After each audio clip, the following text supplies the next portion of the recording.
Okay,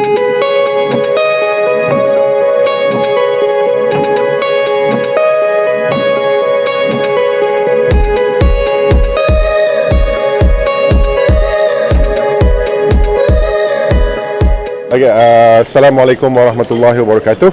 Hari ini kita adakan satu program kerjasama dengan Muslim World League dengan kehadiran His Excellency Syekh Dr. Muhammad Al-Isa, Secretary General of Muslim World League. So, Alhamdulillah, kita menganjurkan satu program yang diberi nama Iman and Science, Faith and Sciences, yang telah kita laksanakan sejak beberapa bulan yang lalu dan mendapat satu sambutan yang sangat menggalakkan, di mana kita bermula dengan rancangan di TV Al-Hijrah dan TV Bernama, dan kemudian kita adakan satu pertandingan, dan Alhamdulillah lebih 10,000 yang menyertainya, termasuk daripada negara-negara jiran dan bukan Muslim juga ada yang menyertai. Dan hari ini merupakan di antara yang kemuncak. Kita akan berikan hadiah kepada penerima-penerima, dan Syekh His Excellency Dr. Muhammad Isa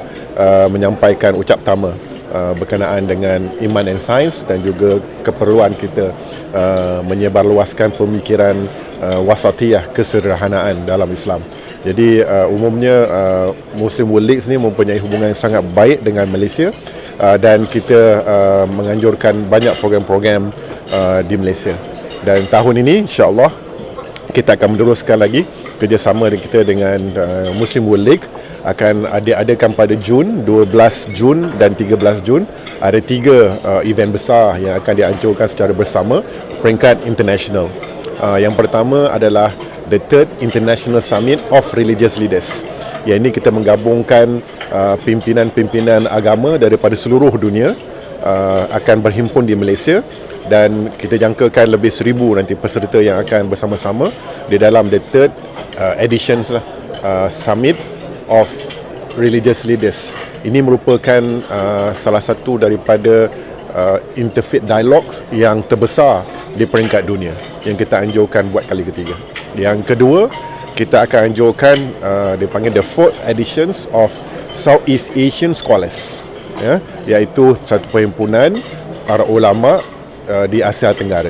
Jadi kita akan menghimpunkan ramai para alim ulama, dan dijangkakan lebih 1,000 juga yang akan menghadiri conference perhimpunan ulama-ulama di Asia Tenggara. Dan yang ketiga, ini ada satu sekali yang baik, iaitu conference on Al-Quran dan juga pengijazahan Al-Quran yang menghimpunkan ribuan anak muda.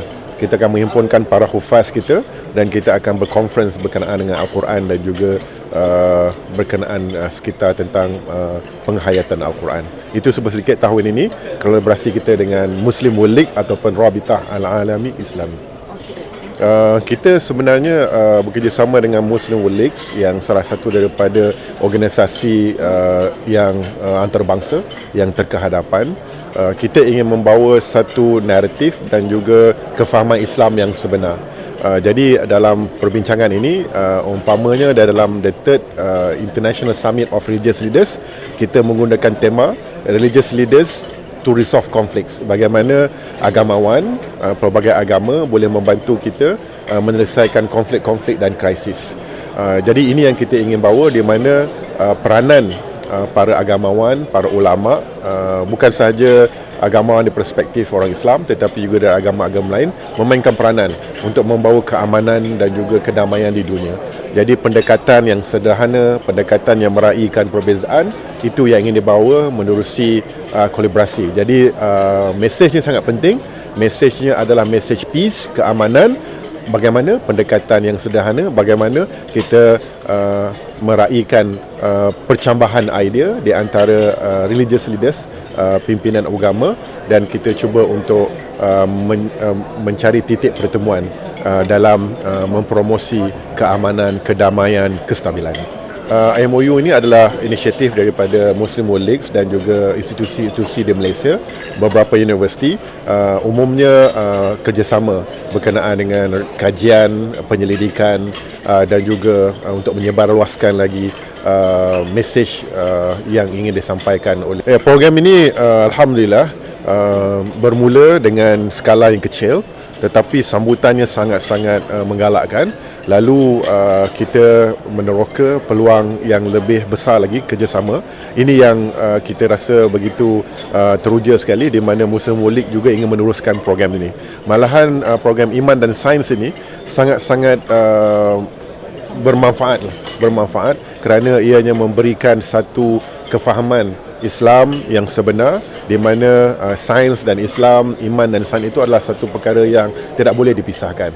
Dan alhamdulillah mufti-mufti, alim ulama kita telah pun memainkan peranan, dan kita telah sebarluaskan juga kepada sekolah-sekolah dan juga secara umum. Dan alhamdulillah kita mendapat sambutan yang baik juga di negara jiran.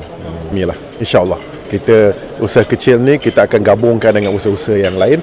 Insya-Allah Malaysia boleh muncul sebagai negara yang mempunyai hub kepada pendidikan Islam dan juga pembentukan fikrah Islam yang sebenar. Terima kasih semua. Jumpa lagi.